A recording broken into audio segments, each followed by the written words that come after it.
The screaming from my basement kept me up at night. The women I had kidnapped and chained down there often wept or yelled until dawn, and I knew things couldn't continue like this. They were disturbing my sleep, making my life intolerable, and that made me furious to the point where my vision turned white with rage every time they woke me up. I would go beat them any time that happened, but they still kept screaming, and I knew I would have to find a better way to immobilize them. I had originally bought barbiturates, benzos, and fentanyl off the dark web. I also bought medical supplies like plastic tubing as well as machinery to titrate IV drugs. After a few experiments gone wrong where I accidentally overdosed a couple of them and had to administer Narcan, I found I could keep them incapacitated with a very low dose of fentanyl combined with high doses of IV benzodiazepines. But then my dark web connection disappeared, likely busted by the DEA or FBI, and I knew I had to find another way. I read about legal drugs, and one of them caught my eye. It was a red and white mushroom by the name of Amanita muscaria, commonly called fly agaric, a mushroom that appeared in pop culture references from the Smurfs to Alice in Wonderland to Super Mario Brothers, but one that almost no one realized was psychoactive and legal. It had incapacitating effects, often causing out-of-body experiences and catatonic states. "This is perfect," I said to myself, smiling and feeling elated. I immediately ordered some Siberian fly agaric, and as soon as it came in the next day, I started extracting the active ingredients and diluting them in distilled water for placement in the IV bag. As I went out to check the mail, I saw a male about my height far away in the forest, running away in a panic from something behind him, something that appeared to drag itself forward at an amazingly fast speed on its arms, yet had no legs. But when I turned to look at it directly, they had disappeared into the thick brush. I had no neighbors, the nearest one being over a mile away in the other direction, so I wondered who would be out there. I lit a cigarette and stayed on my porch, watching and waiting, but after no more sightings or noises came, I gave up and went back inside. Whistling to myself, I brought the IV bags down to the basement. The 3 women I kept there were currently all quiet, likely either asleep or just staring blankly up at the ceiling. They were all naked, chained to the gurneys. I only unchained them when they needed to use the bathroom or eat, but then I would immediately chain them back up again. They were all beautiful with blue eyes and blonde hair parted in the middle, lithe bodies and very light Irish skin. I walked down the creaking cellar stairs, moving next to my nearest victim. I didn't usually bother to learn their names, but this one was a hitchhiker and had told me when I picked her up. She said her name was Allie and that she was a college student. She was beautiful and young. She was sleeping when I started hanging the new IV solution of fly agaric up to the medical pole next to her bed. As the fluid began to drip through the clear plastic tubing, she woke up.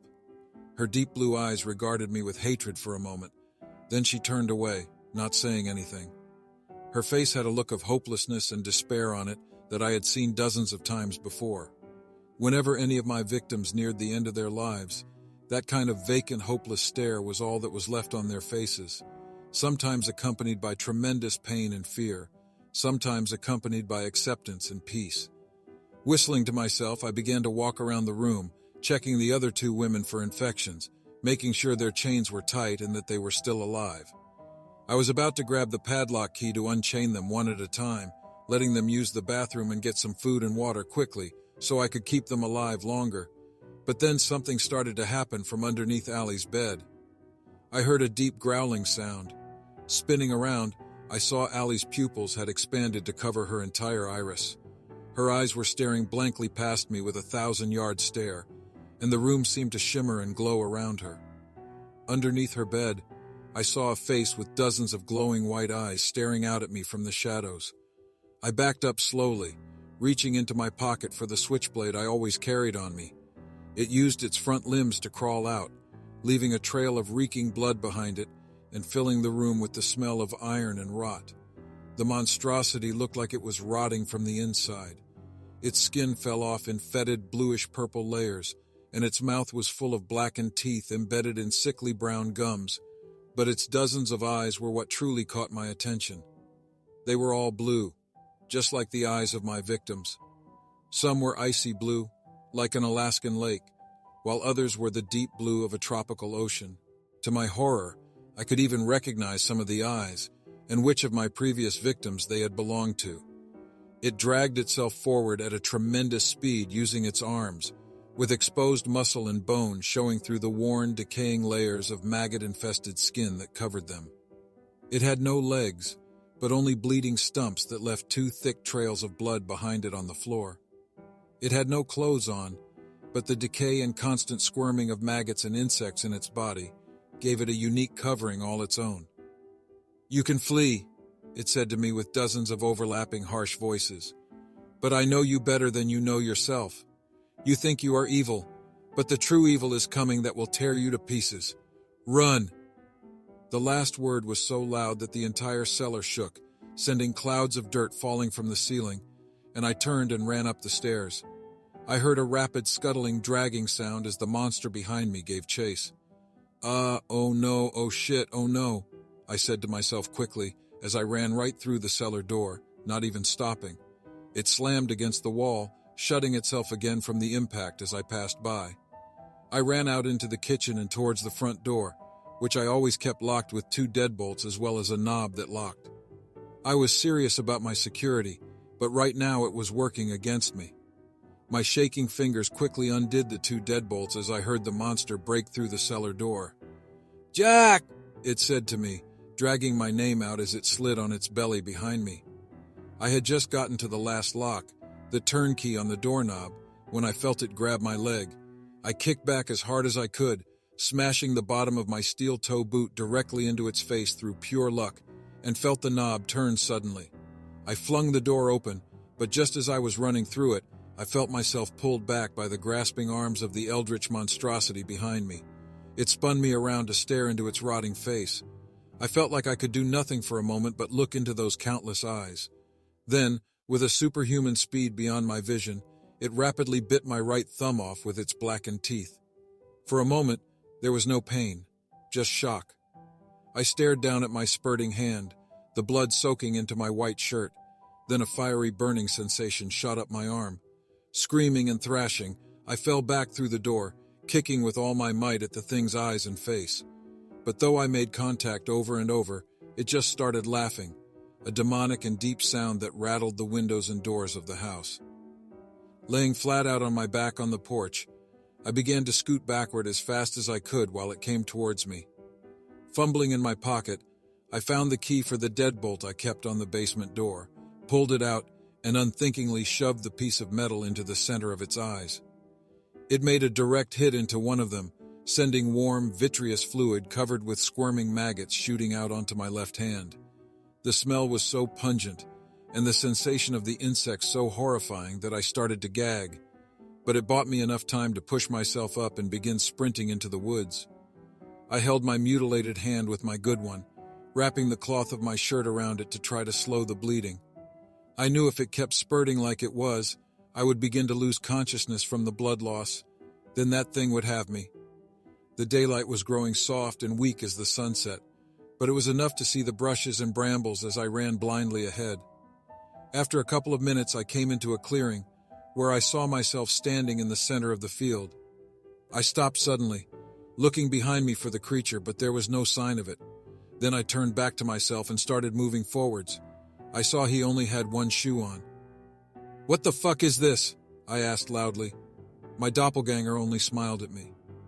"We've made a huge mistake, Jack," he said. "Who are you?" I said. "I'm you, obviously. Look." He raised his bandaged right hand, the strips of a white shirt wrapped tightly around the dismembered thumb.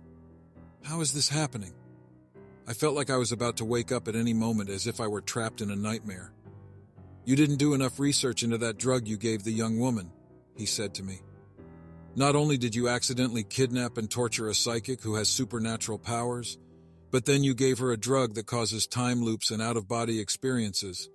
Her mind is so powerful that it is disrupting the flow of space and time all around us.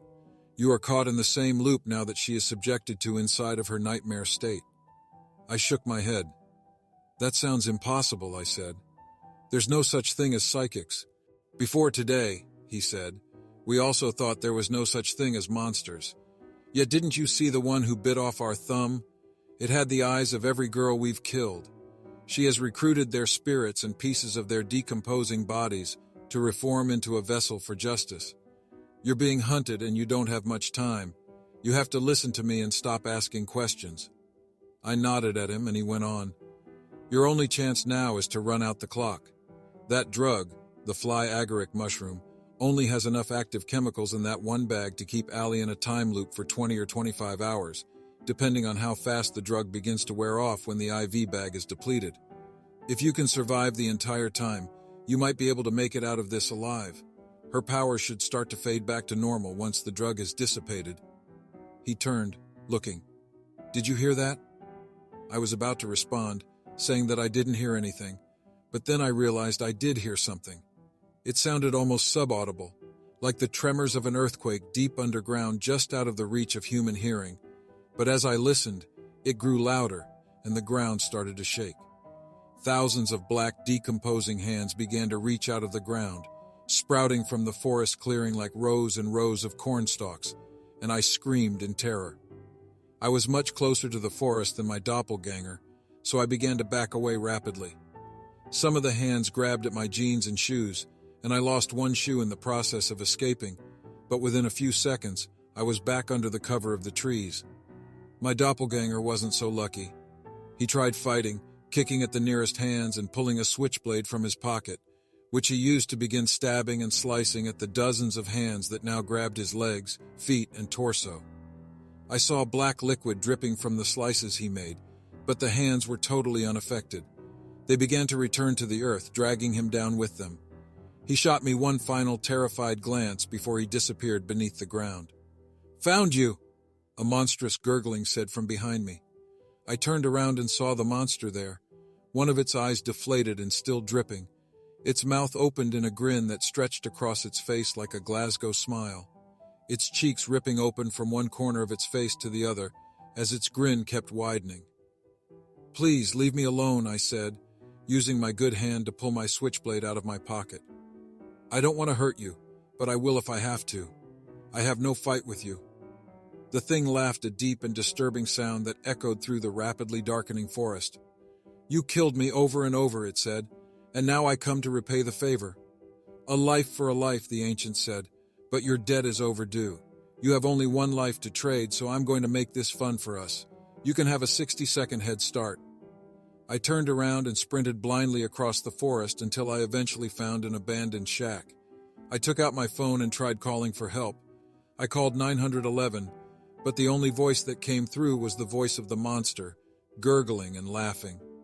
The internet worked, so I began to write up my story. I know I can't survive for 20 hours. I've seen myself die already. These things are just toying with me before they finish me off for good. I just wanted the world to know what happened to me, though. Maybe I do deserve to die, but at least I can give others a warning. Stay away from the fly agaric mushroom.